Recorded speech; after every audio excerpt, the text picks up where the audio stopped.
Hello, founder. You've built a successful business, and now it's time to think about that once in a lifetime exit from your business. You've come to the right place. Here, you will hear business exit professionals involved in the buying and selling of companies talk about what you should know before you exit.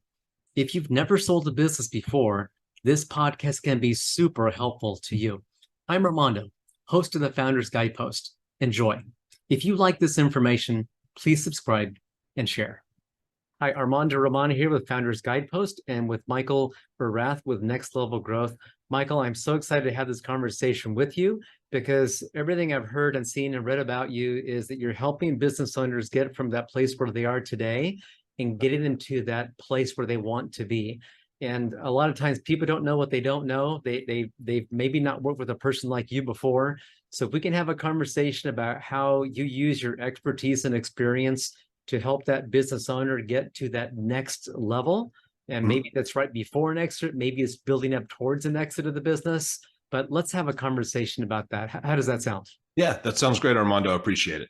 Perfect. So, Michael, when you're talking with companies, and let's say they've not worked with a coach or a guide like you before, what I really like about you is your experience that you had a company that you were part of, you grew the revenues, a financial crisis hit the world, and that didn't help your business at all. And then you had to rebuild everything.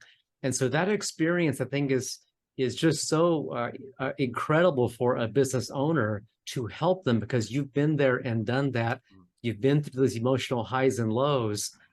When you talk with a business owner for the first time or a management team that is thinking of bringing you on board, what things normally come up in those conversations that you'd like to share? I think one of the things is, it's interesting because the world has become kind of overrun, I think, with business coaches lately.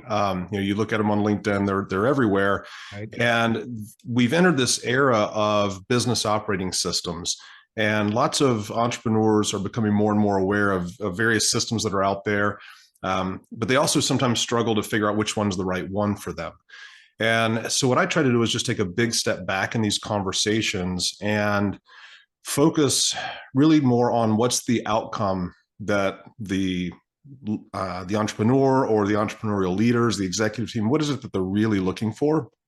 And we've really kind of built our brand around this idea, and it really stems from my own kind of just cause and purpose and convictions after my entrepreneurial career, that we are focused on helping entrepreneurial leaders earn what we call, excuse me, a meaningful return on life. Lots of entrepreneurs are able to achieve a return on their investment.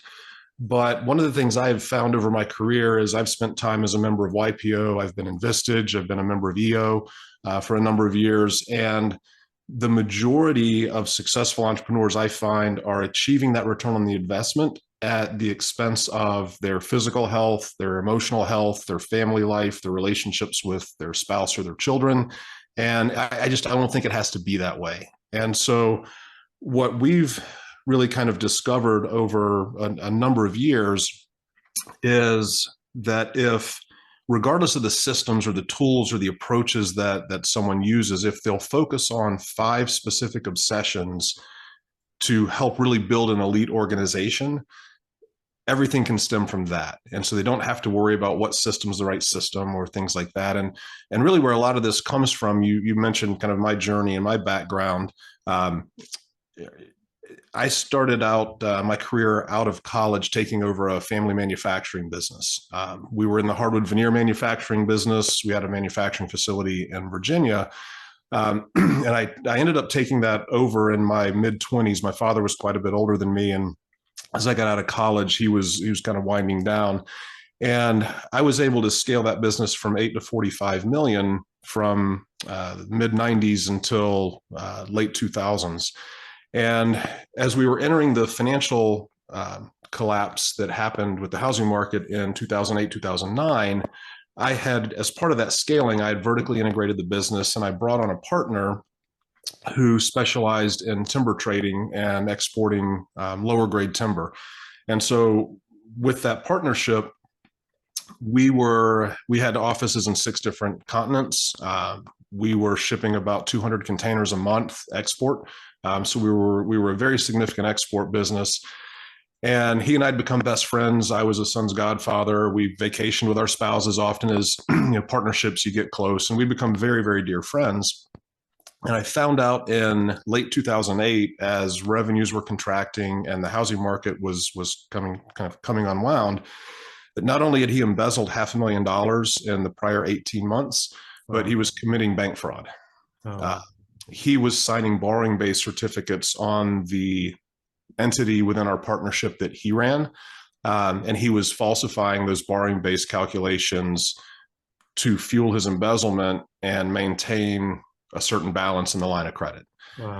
So when we found that out, we brought in a white collar crimes investigator, a retired FBI forensic accountant, and he spent about 2 days piecing everything together and validating what we thought we had uncovered.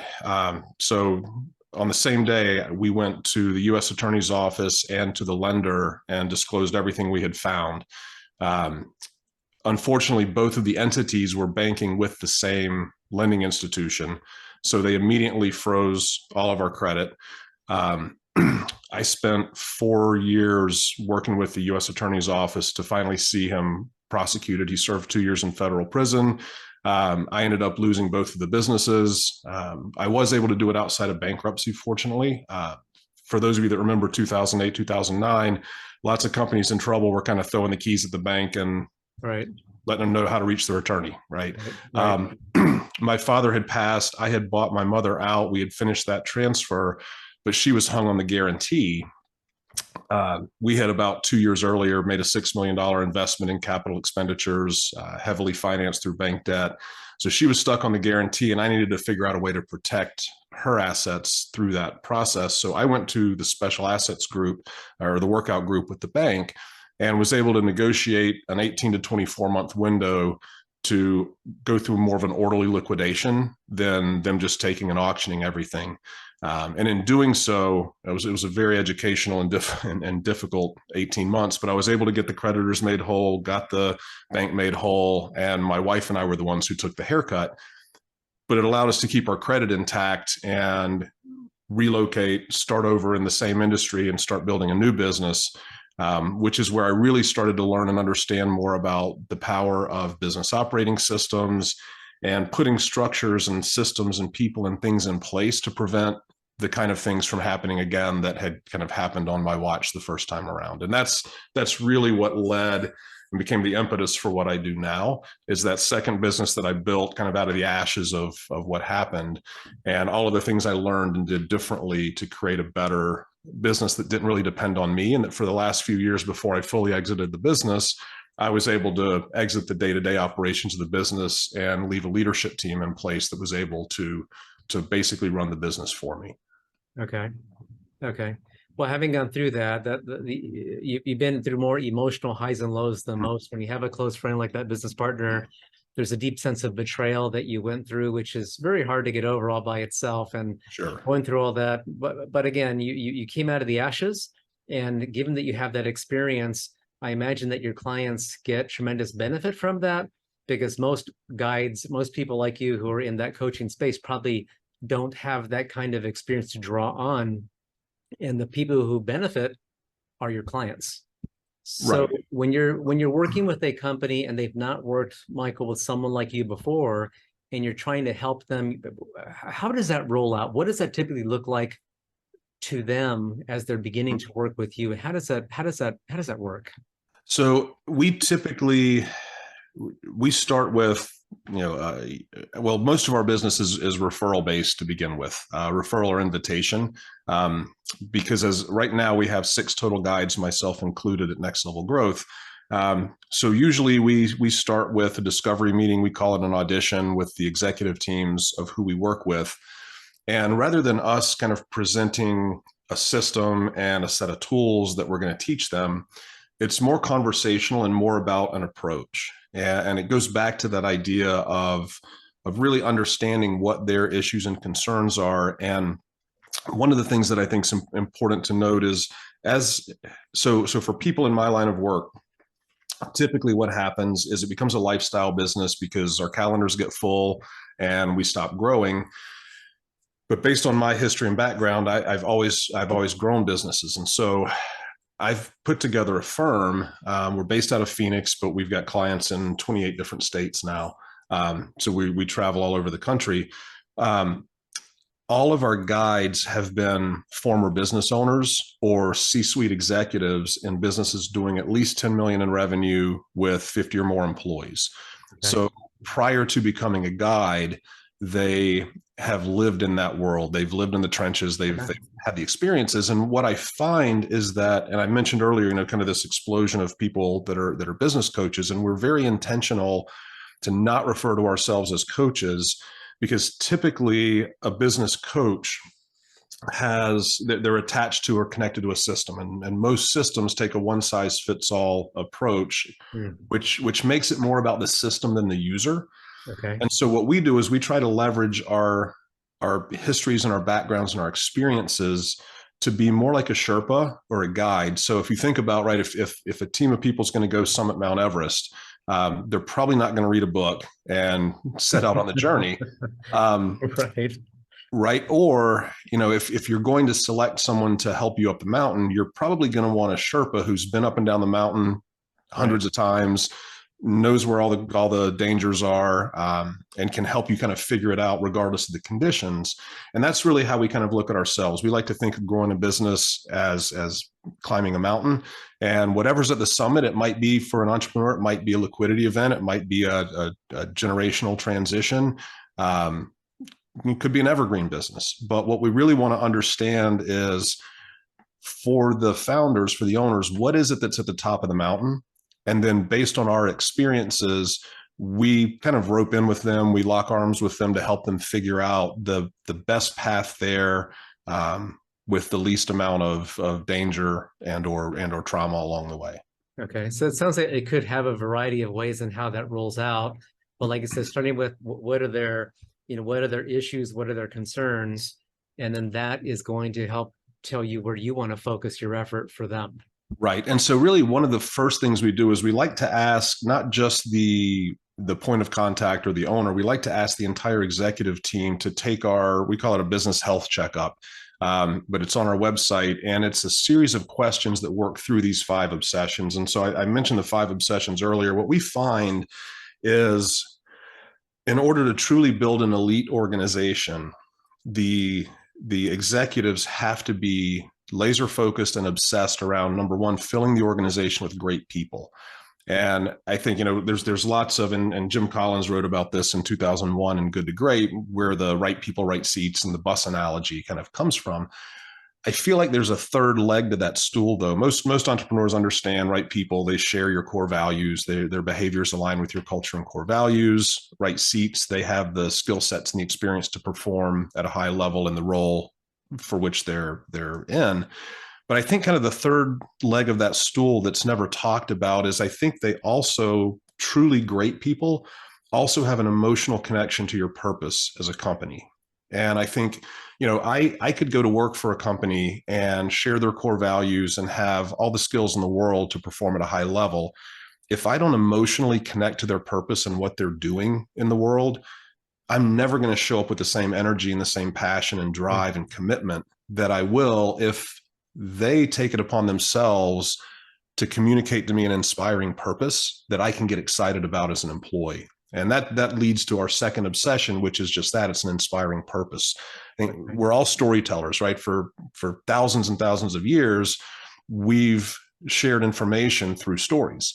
And so I think as an organization, you've got to obsess about understanding your purpose and understanding how to articulate that in a way that's not just an inspiring marketing message for external consumption, but internally, how do you help people in the organization, regardless of the level at which they're working, really understand how their role matters and how their role is part of something bigger. And I think when we can break that down and understand it and give that to our employees and be genuinely and authentically excited about it, it's very powerful. It creates stickiness. It creates cohesion within the organization. It creates alignment. So I think that inspiring purpose is kind of a second obsession is very important. Okay. And as we move to the third, and the questions in the assessment on the very front end really allow us to get a feel for how the teams are actually performing before we start working in each of these. And this is what helps us kind of custom tailor how we want to approach the engagement and start working with them so we can maximize the value right out of the gate. But the third obsession is what I call optimized playbooks. Okay. And so this is kind of the idea of process playbooks, checklists, workflows, and number one, making sure that we have these things documented so that when we onboard a new employee, they have a process playbook that they can pick up and look at and understand, in various situations where predictable things in the business happen, this is the flow of steps that has to happen to get the right results. Think of a sports team, which you could take probably a college football team with playbooks who practices the plays and is constantly working on perfecting the plays, put them up against an NFL all-star team with no playbooks. And the college team probably beats them every time simply because they have the playbooks, right? Even though they don't quite have the same skill levels. And so it's the same thing in our organizations. I think we've got to have optimized playbooks and training and recurring training and practice schedules to really systemize how we run the business. And a side point to that, when you think about founders or owners who are in the mode of now we've gotten into that window where it's time to start preparing the business for a sale. One of the questions when it comes to playbooks, I love to ask prospects, and I even challenge clients with it sometimes if I feel like they're not really pushing as hard as they should on playbooks. If you were to take your business to market today and you found a buyer who wanted to see your current state playbooks and they were going to value the business based on the quality of your playbooks, would you be able to negotiate a higher multiple because they're so good, or would they be able to devalue the business because they're so bad? Right? And usually people are like, yeah, okay, we're not ready to sell. Because the problem, right, is if I have, or if any of us have really good playbooks for our business, that's what the buyer is buying. But if you don't have that, the buyer is buying the leadership team, right? And that's worth less. So if I'm going to buy a business and I have to buy the owner and I have to buy the leadership team members, it's not worth as much as if I'm buying something that's essentially franchised in the way they've constructed the inner workings of the business. So that's part of the value in optimized playbooks. The fourth obsession is around a culture of performance. Okay. And that's really about having the right data sets, making sure we're looking at the right numbers and that we're looking at data that allows us to take action and that we're constantly focusing on improving performance. If you think about, right now the NBA playoffs recently started.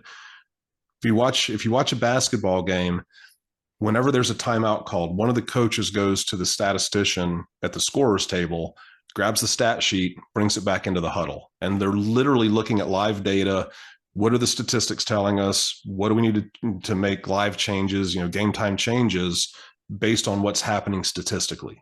And it's kind of the same thing in our business. We need to have live data. We need to be looking at our data and making decisions on how we modify what we're doing to get the optimal outcomes on a daily, weekly, monthly basis. And so that obsession on a culture performance. And then the fifth and final one, which I think lots of people and organizations and even systems look at as a byproduct of everything else, which in theory probably makes sense, but I think in practice it doesn't. And that's an obsession around growing profits and net cash flow. Lots of people think, well, if we do everything else, the profits will come, the cash flow will be there. And that's not always the case. And so one of the things we really challenge and work with our clients to do is understand how to break down and analyze and improve cash conversion cycles. Don't just spend time on the cost side of your P&L, spend time on pricing strategy. And, it was interesting. There's a large restaurant chain that I worked with as a client, and they primarily sell kind of gourmet hamburgers, nice hamburgers, and average price is around $12. That industry is very, very price sensitive, and they're terrified of price increases and losing business. And I asked them, if they raised their prices so that on average it came out to a 1% price increase, what would that be per burger, right? It's 12 cents. Most people would not stop going there if a burger was 12 cents more. Yeah. So then we took it to how many burgers a year do you sell on average across, in this case, like 40 some locations, right? It was an astronomical number. If they just raised their prices and were more strategic on certain items, but netted out a 1% price increase, it was worth millions of dollars to the bottom line. And they all immediately agreed they would not lose a customer over such a small, right? But what happens is we tend to be so fear driven around ever bringing up price that all we do is focus on the cost side. But when you think about your gross margins and your business exists to invest operating expenses to create gross profit dollars, you've got to be thinking about price strategy differently. And so there are a number of different things that affect net cash flow, that affect profits and margin. And, all of our clients we work with to understand, Jim Collins wrote about this in Good to Great, their profit per X, kind of that one most critical ratio of profit per something that drives their economic engine. So there are lots of things that, based on our experiences, we just try to go much deeper with clients to really get them thinking that way. And when all of those obsessions are starting to bear fruit and you really do have great people through the organization, you could show potentially a buyer, the repository of all of our quarterly reviews, all of our quarterly conversations and how we're assessing employees for culture and performance fits, clarity of expectations. We've got a great story to tell. We can show them our playbooks and how strong they are and all of our data and how we're performing against that data. And we can show great results in terms of profits and net cash flow and momentum and how those are growing. That becomes something that's very desirable in the marketplace. So now, right. And so if I have that in my business, now I have all the leverage, right, and what I'm going to sell for. Right. Any of these things that I don't have really, really strong allows the buyer to have the leverage. And if I'm selling not to a strategic who's taken a long-term view, but if I'm selling into the PE world, these are professional buyers, right? And most people that have been through quality of earnings know, like that's a place where most entrepreneurs get beat up. And it's usually because you don't have all of these things really, really locked down in your organization, that creates the openings for these professional buyers to come in and find places where they can negotiate value. Yeah, so it sounds like as you described that, what came to mind for me is I've spoken with investment bankers on that. They've talked about the due diligence. They've talked about having systems and processes documented so that they can show that to the prospective buyers. You're building that internal infrastructure as you do your work with your clients, exactly, so that it's already it's part of what you are doing. Right, and it's highly valuable in an exit. Thinking of exiting your business? This may be your once-in-a-lifetime opportunity to preserve your American success story. I invite you to come to the Scottsdale Founders Forum, a biannual live event for the founder considering exiting in the next 5 years. More information at scottsdalefoundersforum.com. But it's not just for the purposes of an exit. Because if you think about it, the reason that a business that's that buttoned up is more valuable to a buyer is because it's a more fluid, issue-free, better performing business, and an easier business for somebody from the outside to come in and understand and operate, which makes it significantly more valuable for the owner during the period of time that they're owning it. Right? Oh, yeah. Even if there's not an intent to sell. I mean, like I said, we have at Next Level Growth, we have a few clients whose companies are evergreen companies, and there is no plan at any point in time to sell it. I've got a couple that have done ESOPs that the owners have exited that way. And we've had some people that have had some fantastic exits because that's what they wanted. But at the end of the day, it's really about building an elite organization, and whether that's for you to keep and enjoy the fruits of that, or it's to create something of significant value that you can have a generational wealth building event that, that comes from a transaction. Right.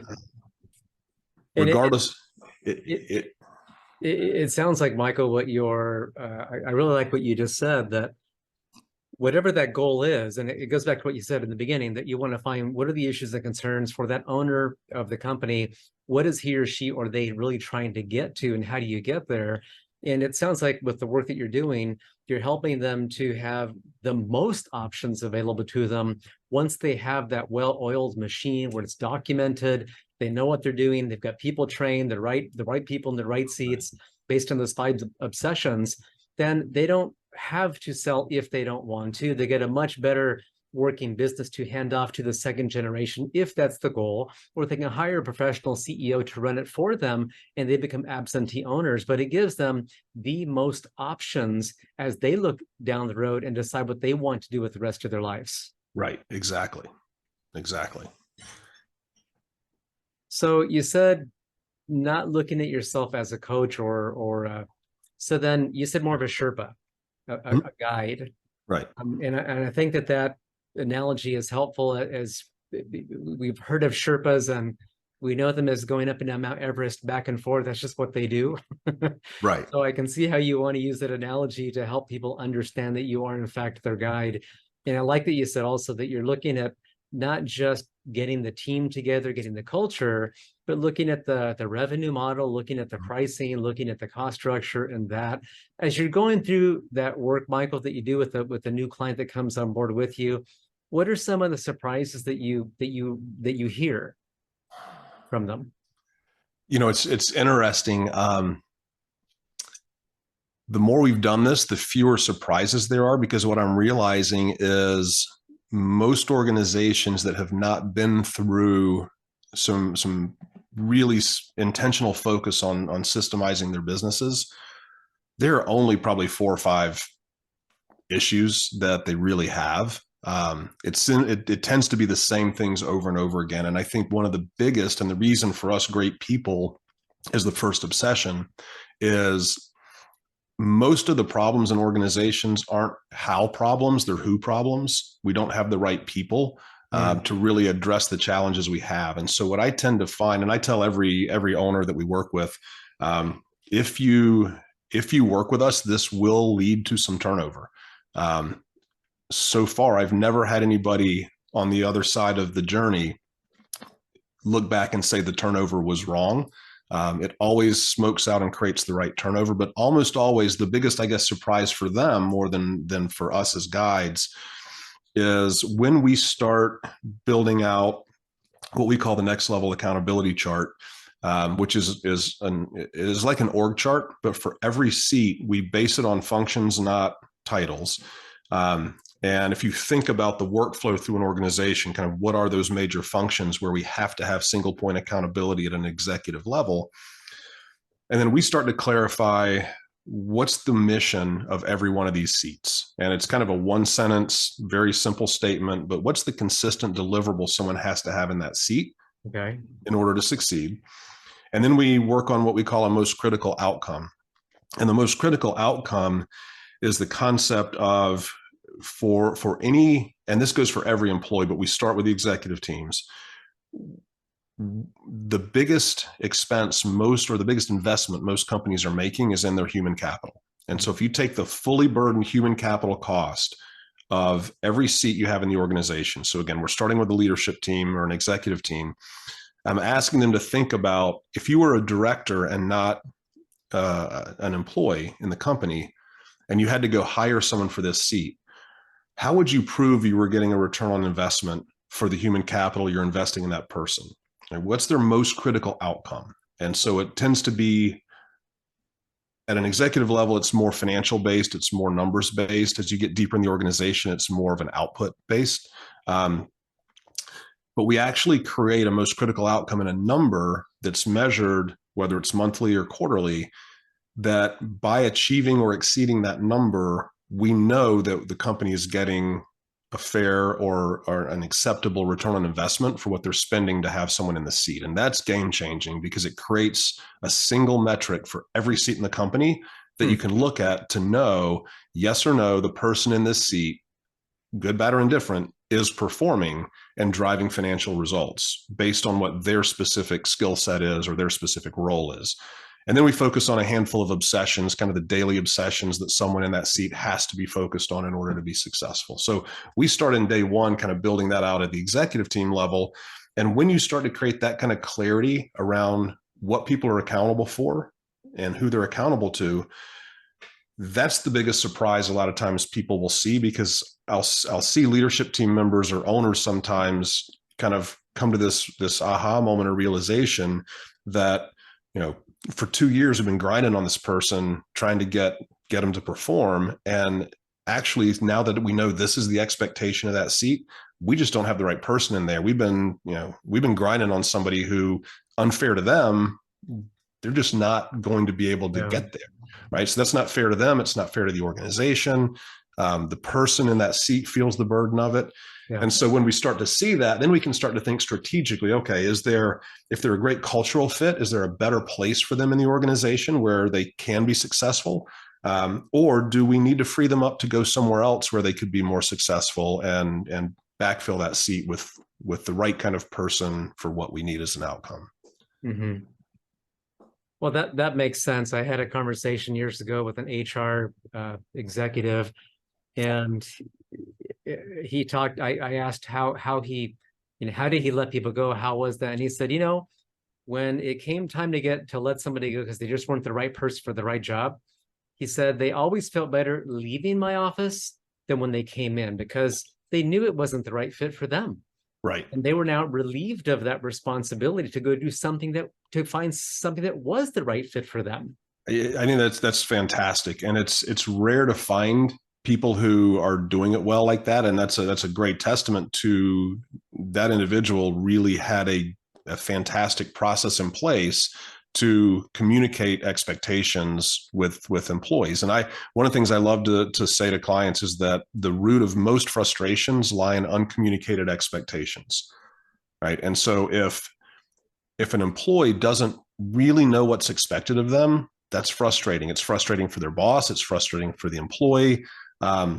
It's difficult to be aligned and working together. And I think to what you just described, anytime someone is terminated and they didn't see it coming, that's their boss's fault, right? And so people should see it coming. And so, like in this case, if somebody's been, if my boss has been coming to me periodically or repeatedly, and I understand where I'm coming up short, then I shouldn't be surprised at all. Right. And if nothing else, what I find is the better we do managing people to expectations, the less often we have to terminate people, because they typically tend to self-select out if they consistently aren't able to meet those expectations. Nobody really likes the way that feels. Yeah. And if we create an environment where we've got a culture of performance, you can have a great, fun-loving, wonderful culture that is also a high-performing culture.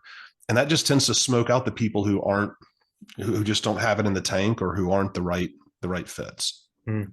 And so, Michael, within particular industries, it sounds like what you're describing really could be within any type of business, because it's all people, processes, systems, and documentation. Does it really apply then to pretty much any type of business?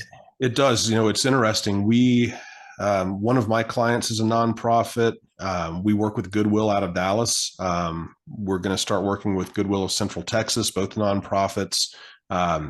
This works with for-profit industries, nonprofit industries. One of the things that's interesting with our group of guides, my background has been manufacturing. And so while I work with lots of different types of industries, I tend to really gravitate towards manufacturing companies, trades companies, things where even restaurant companies where we're making something that's tangible. That's just kind of where I've spent a lot of my career. So I enjoy that. But so there are 6 of us currently as guides. If I exclude myself, the other 5 guides, 4 of them are former clients who have exited their businesses and so enjoyed what we've done together, they decided to join Next Level Growth and become guides to give back to other entrepreneurs. The one that's not a former client was a COO that was referred to me by a close friend and colleague, Cameron Harold. She's been outstanding as well. But having that kind of experience has really been important for us to have that kind of real world. They've used these tools, they understand what we do, and so they come in and are able to provide great perspective as guides. Hmm. Okay. And is there, when you're looking for that ideal company that you can really help, what does that ideal company look like to you, or is it a variety? It really is a variety. So when we think about our kind of our target market, privately held businesses, they are all privately held. Um, they What's really important, I think, is to think about the psychological or psychographic component of the target market. And so what we're really trying to understand when we're talking to a prospect is, are they open to outside facilitation and guidance? Some people just aren't, right? There are lots of people out there who are very, very smart, who don't think they need somebody to help them. And if we start to sense that in the conversations, we just try to end the conversation as quickly as we can and not waste their time, not waste our time. They don't necessarily need to have a major like frustration or feel stuck. They just need to believe that from where they are to where they want to go is going to be very challenging to figure out on their own, and that they're open to and understand the value of bringing in outside experience, people with varied experiences to help them get there.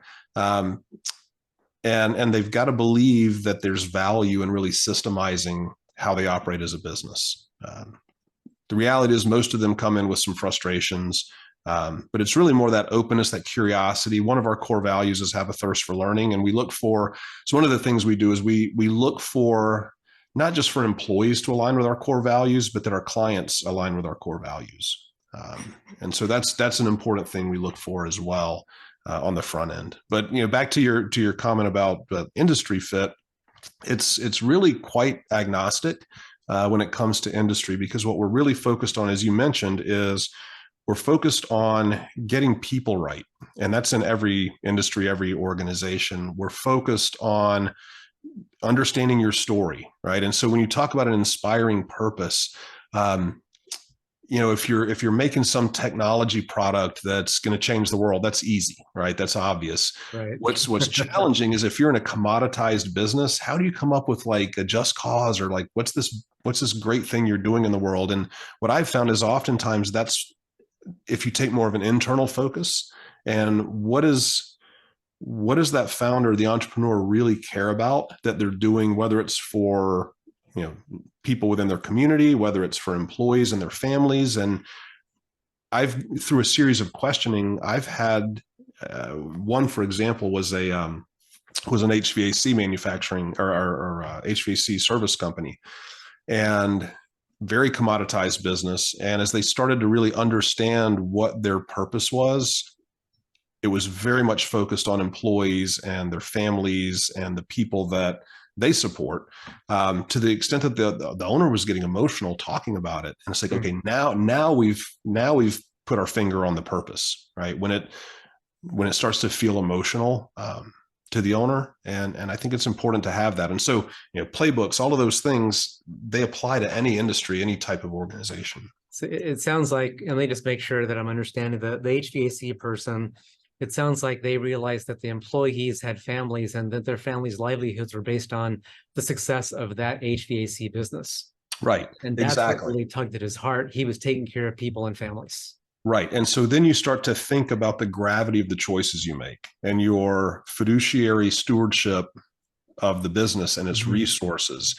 And when you start to, it's got to be authentic, right? But when you really start to understand and believe in how you do something that changes lives and impacts people, and you can get really excited about that, it changes things, right? It changes how you approach decisions. And you start to see, I think as human beings, we are primarily, driven towards doing good, right? That's something that feels good and feels rewarding. And so when we can start to understand how we're doing that, even in what may feel like a high volume, low margin, commoditized business, there's a lot of joy that comes from that.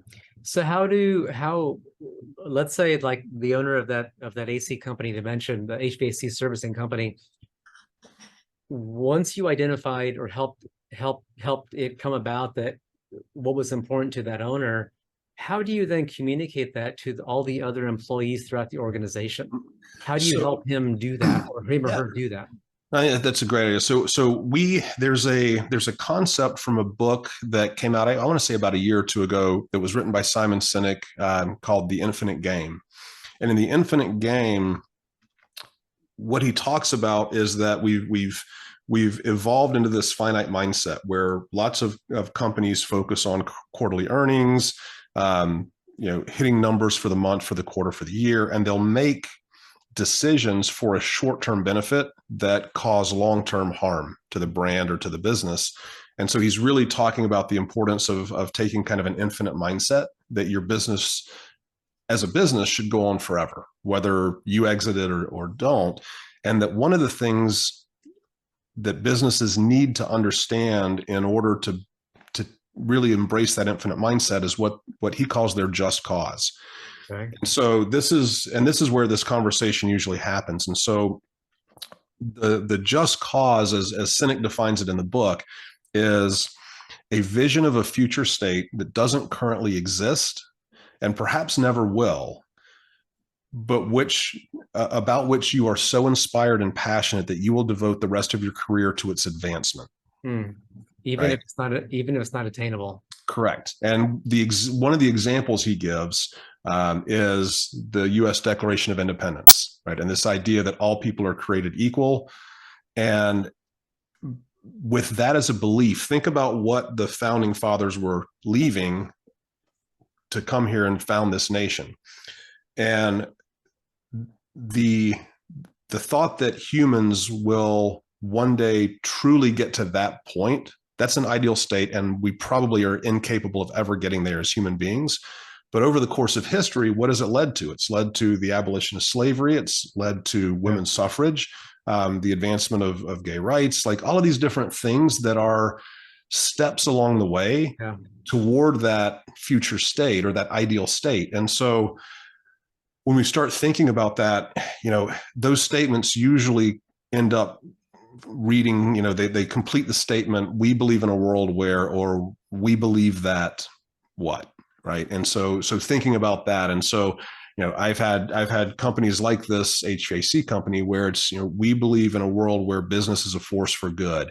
And, what does that mean to them? What does that look like? And so they'll start to expand on that. And it becomes very much about the people in their care, and their families, and if it's every family is 4.2 people or whatever the statistic is, right? And you start to take, well, we got 100 employees. Well, we got 420 that, that depend upon us, and how far does that reach? And so that starts to help them get to an emotional impact, in terms of what they're really doing. And they just happen to be in the HVAC business.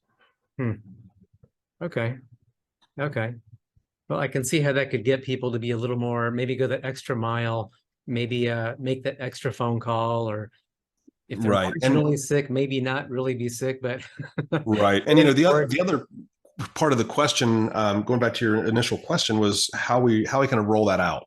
And we encourage all of our clients, again, we use this mountain climbing analogy. So what we like to do is, after each of our quarterly meetings, our quarterly strategic sessions with our clients, is that they schedule kind of a town hall type meeting that's an all hands meeting.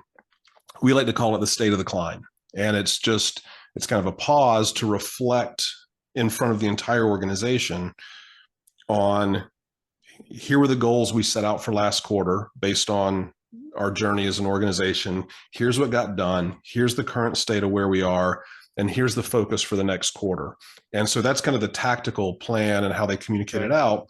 But they also will start that presentation or that town hall by doing kind of a high level review every single quarter of talking through core values and giving some shout outs to people who've really gone above and beyond on certain core values, talking about their just cause and their purpose as an organization, and what wins have we had over the last quarter? What successes have we had that are small steps in advancing that?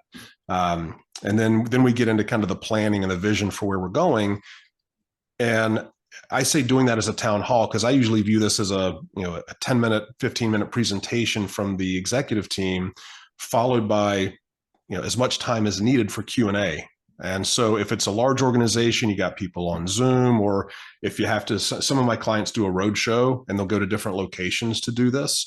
But letting the team members in the organization then, based on what they've heard, ask questions of the executive team or the leadership that's giving them the presentation, and giving them a platform and an opportunity to speak up and get their questions answered in that open forum environment, I think builds tremendous cohesion between team members and leaders. And it also creates significant alignment. And it allows the leadership to show some vulnerability, because sometimes they're going to ask you questions that you're not sure what the answer is, and you have to take it, and figure it out. Or it allows employees to see the human side of the people that they report to. Oftentimes when we do that, and that consistent discussion around where we're going, and especially the plans, right? Here's what we set out to do last quarter. Here's what we got done. Here's where we are. Here's where we're going.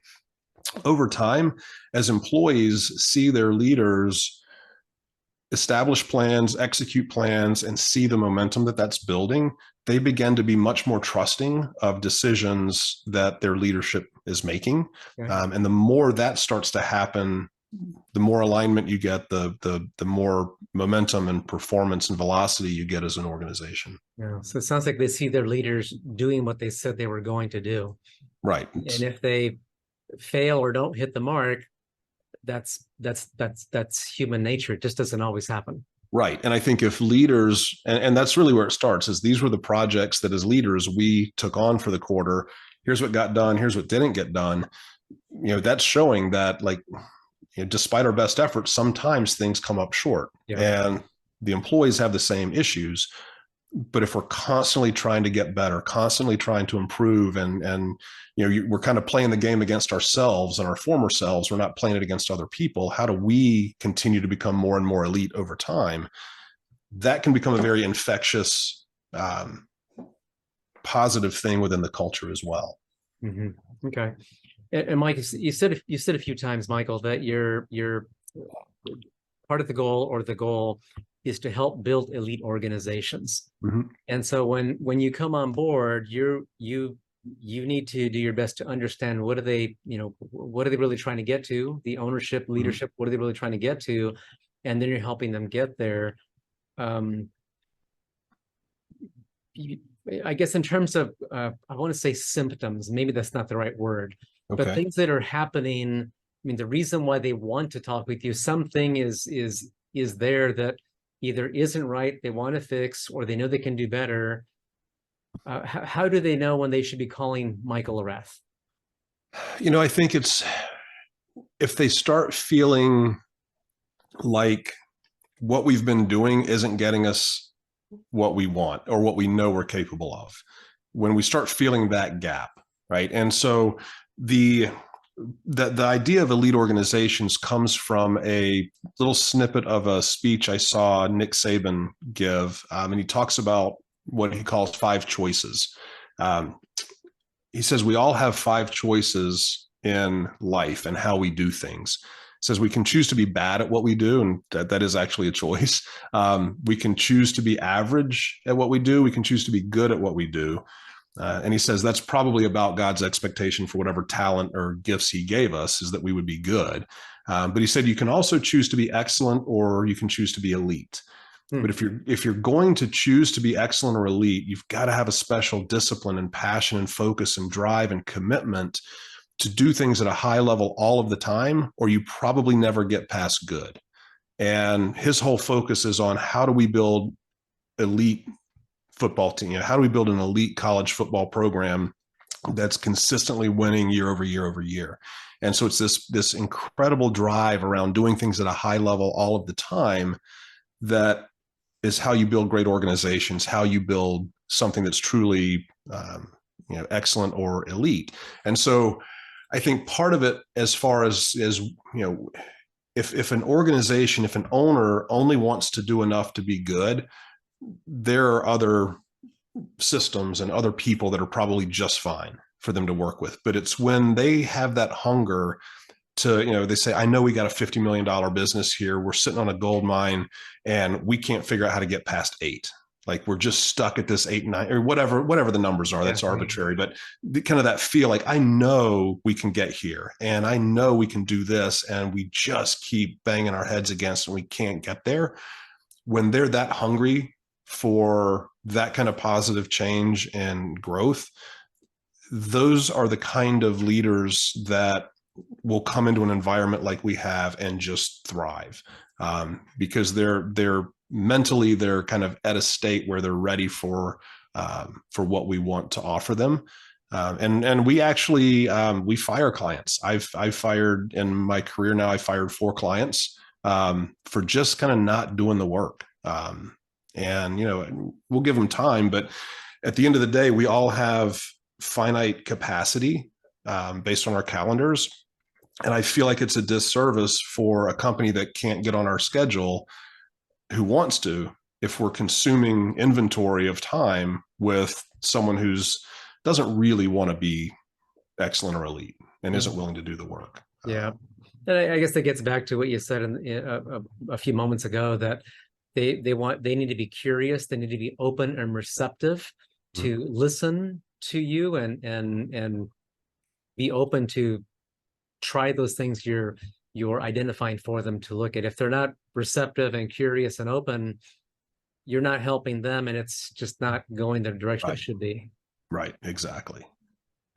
Okay. And so, Michael, what have we not touched on yet in this conversation that you think a business owner who's listening to you and wondering if they might want to reach out to you and have a conversation, what have we not touched on that maybe in those first 1, 2, or 3 conversations with a new client of yours that comes up that might be helpful to talk about now? The only things that come to mind, Roman, are in 2017, at my wife's encouragement, I ended up writing a book about my journey through kind of what we described at the very beginning, and going through my whole entrepreneurial roller coaster. That book's available on through our website, but also on Amazon. There's an Audible that I authored or I recorded. If somebody's curious to dive a little deeper, reading that, and if that story resonates, and if what's in the book resonates, then for sure, we'd love to have a conversation, but much faster and easier on our website at nextlevelgrowth.com. We've got a tab for our checkup. And again, it takes 8 to 10 minutes tops to go through and take the checkup, but it's a series of questions around each of those 5 obsessions of elite organizations to allow you to kind of get an assessment on how you're performing. And so if somebody wants to take that, at the bottom, when you fill out the form, you can select me as the guide, or you can select any one of our guides, and we'll get an email with your results. What I encourage people to do is have the entire executive team take it. If you're really curious, select the same guide, because that way all the results will go to the same person. But what I do is I have one of our admins put together a spreadsheet of the results for the entire team. And so what that allows us to do is we can look at, so if an executive team sends us their surveys, we can look at, in each of these areas and each of the specific questions, what's the average score of the team on a 1 to 5 scale. But we can also see, how did everybody score? So sometimes I'll get these results back, and on the exact same executive team, on a question about, our profits are, 2 to 4 times the industry average, right? As part of the growing profits and cash. Like, have you really figured that out and you're performing at that level? Somebody on the team's a 1, somebody's a 5. Like, how the hell are you a 5 and a 1? If those are the extremes, like, let's talk about where's the disconnect? Why aren't you guys aligned here, right? And so sometimes even that conversation becomes really enlightening. So we're kind of looking for where is the team in agreement that there's a weakness, and how do we help there? Or where's the team just misaligned, and how do we get them having the right conversation to get the alignment that they need? So those are probably the only two things we didn't mention. There's no obligation or cost to any of that stuff, but it's a good opportunity to explore a little deeper. And I would just say, if you do take the checkup on the 1 to 5 scale, for any questions that you don't feel strongly it's a 4 or 5, think about the value if it were a 4 or 5 for you in your business on that specific question. Those deltas and those gaps are where all the value that comes from working with us exists. And so, Michael, let's say that you get a new client on board. This is day 1. Can you roll out what that looks like? How often are you meeting with them? What are you having them do? Is that a 12-month process, 24-month process? What does that typically look like? Sure. No, I appreciate that. So we divide the work that we do in our clients to 2 simple phases. One we call base camp, and phase 2 we call the climb. Okay. And so in the base camp phase, typically it's 3 days that we spend together with the executive team. And those 3 days are anywhere from 3 to 6 weeks apart. So they're spread over the first 2 to 3 months. Okay. And we will, in those days, we will help the client build out a full 2-page strategic plan, marketing strategy, accountability charts, scorecards, scoreboards, project planning, weekly and monthly meeting cadences to help them have better meetings, how to prioritize and tackle and break down issues in an efficient and effective manner, and create accountabilities to the follow-up actions, and just really get them performing at a much higher level. We focus those first 3 days in base camp on the executive team and getting them really understanding the system, the approach, where the weaknesses are, and determining we have about 83 different tools now in kind of our tool shed that we can deploy with clients based on what their needs are. So, if your only tool's a hammer, every problem's a nail, right? And so our thought is, we don't want to have a little toolbox with a couple of tools in it. We want to have a tool shed where we can go dig through the tools and find people whatever they need based on what they're up against. So the goal there is that by the end of base camp, the executive team is at a level where they can start now teaching this to the next level of the organization. Okay. And so they end up it's kind of like a train the trainer, specifically customized for their organization and their approach.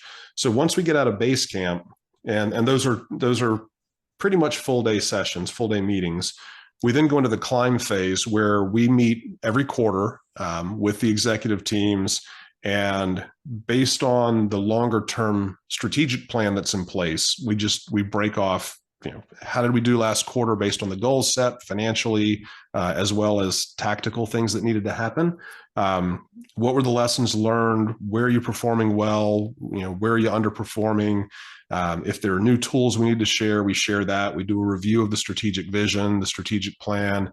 We set the goals and the plan for the next quarter, and then we spend a couple of hours at the end of the day just prioritizing and tackling issues based on what's going on.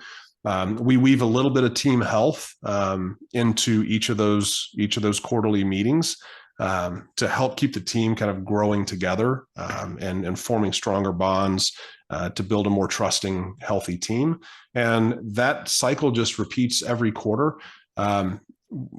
We don't do contracts. We don't take deposits. We don't do retainers or any of that. So we make it very easy to start. We make it very easy to stop. If someone feels like we're not providing value, we want there to be no barriers to them being able to pull the plug and stop. There's no penalty for that. There's no cost for that. And my longest term client has now been with me for 8 years.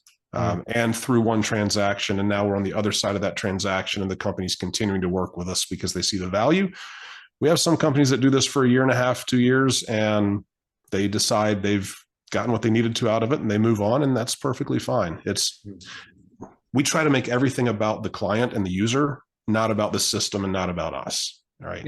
And those quarterly meetings, are those half a day, a full day? What does that look like? They're depending on what the organization is going through. We block a full day for them. they're usually more like 5-6 hour days. They're not 8-9 hour days.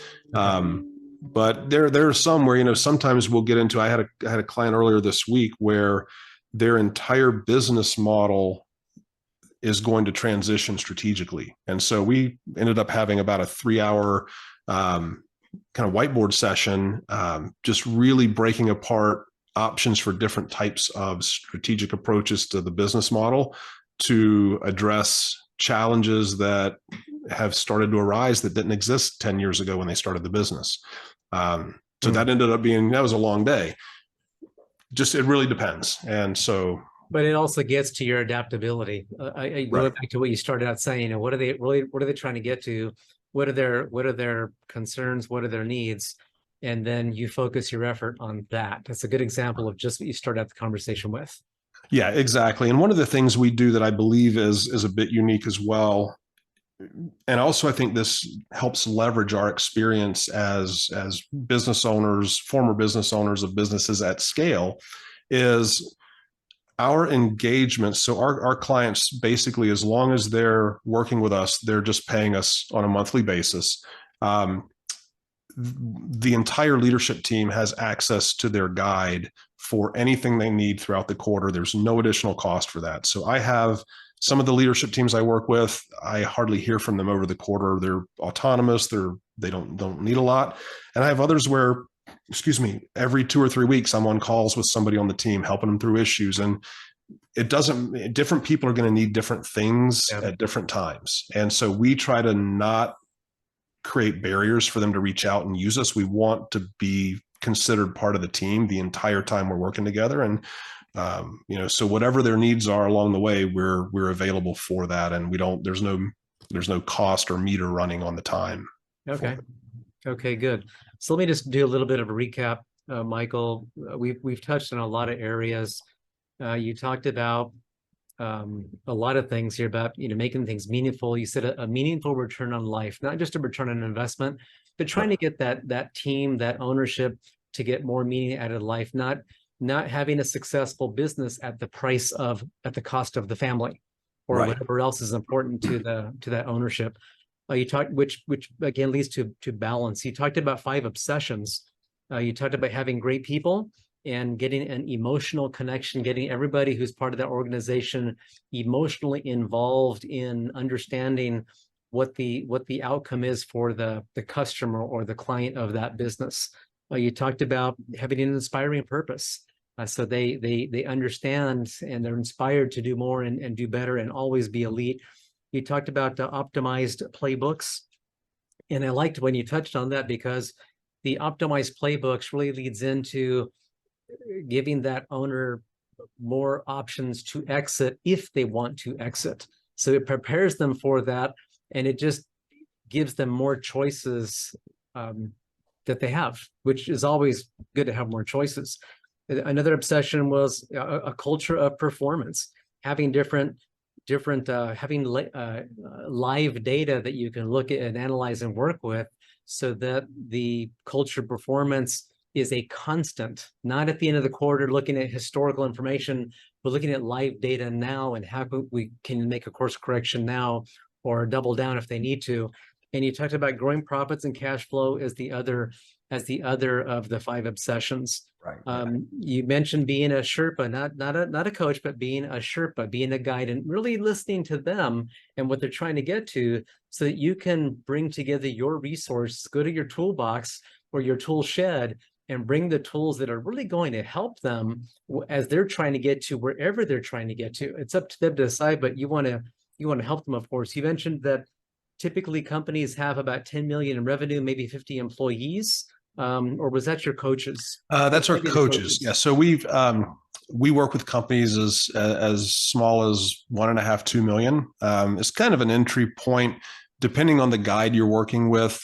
Different guides have different rates.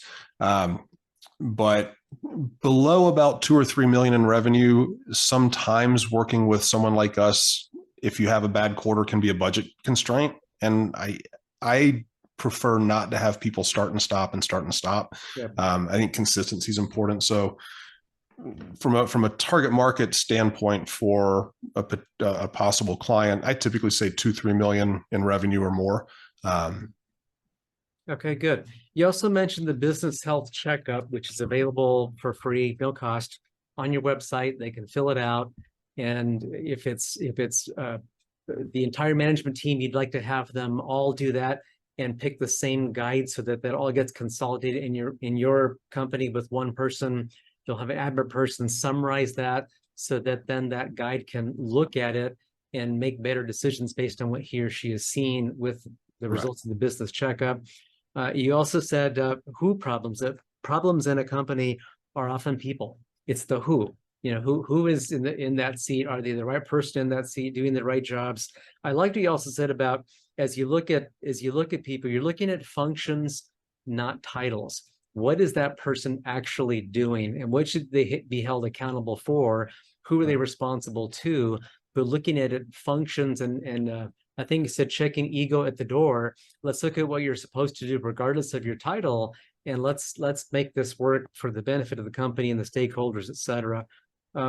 You talked about uncommunicated expectations, that often when there's a problem or someone isn't really in the right seat, maybe the boss hasn't communicated the expectations clearly to the employee, and so there's a disconnect. And that's part of what you can help bring together, is make sure that you're minimizing that or maybe addressing that in a way that people understand what's expected of them, and they're check-ins so that they can know if they're on track or not. I like what you said as well about the ownership. Leadership needs to be open. They need to be receptive, that when you walk in and you help them and you make your observations and suggestions and recommendations, they are open to those, they're willing to try those, and willing to listen and implement what you're helping them to understand. And then having the emotional tug, quarterly meetings, core values, getting consistent wins. You touched on a lot of things. You also mentioned an elite organization that you can really, if you really want to be elite, it means consistently performing at a very high level, consistently. And that's how you get to that elite organization. And that's how you can help a company get there, but they've got to consistently try that. I like what you also touched on, that having an aspiration, even though it might be unattainable. You use the Declaration of Independence as an example of all men being created equal. Is that attainable? We hope so. And we've gotten closer. Not there yet, but having that aspirational goal for the entire vision of the company can help bring those people together and to work as a team for the benefit of everyone. You also walk through the base camp and the climb of how you actually roll out what you're doing. And it sounds like your perspective is as a Sherpa really is the more accurate way to describe it, because you are looking at what are they really trying to get to? How do I go back to my tool shed and put things together and bring out the right things so that you can really help them get there? And again, your experience with your family business and then what it went through and rebuilding yourself, I can see how that would just be super valuable to a business owner, for you specifically, but then your other guides who have their own entrepreneurial experience that can help those other business owners and founders. Michael, anything that you want to add as we get to closing up here? I think that's great. I really appreciate the time, Armando, and that was everything that I had. Good. And so, Michael, if somebody really liked the conversation that we had and liked what they heard about you and Next Level Growth, your company, what's the best way for them to reach you or to reach out to you? Either through the website or our contact email address is just startclimbing@nextlevelgrowth.com. So they can just email startclimbing@nextlevelgrowth.com or go to the website. There's a button to click to start a conversation, and that'll come right to me. And it sounds like if they wanted to even get a little bit of a shortcut in that, they could do your business health checkup. That way you're seeing some information before you even have that first conversation with them. Correct. Yep. That just allows us to do a little homework before we get on a call to make that first call more valuable. Okay, fantastic. Michael, thanks so much for the conversation. And we'll make sure to get your contact information in the notes below. And appreciate all the work you do for those founders out there who need your help. You as well. Appreciate it, Armando. Thinking of exiting your business? You may have only one chance to get this sale right. Your family depends on it. Come hear experts who plan and negotiate successful business exits for a living. Bring your questions. Live panel discussion followed by Q&A. Join us at the next Scottsdale Founders Forum, a biannual live event for the founder considering exiting in the next 5 years. More information available at scottsdalefoundersforum.com.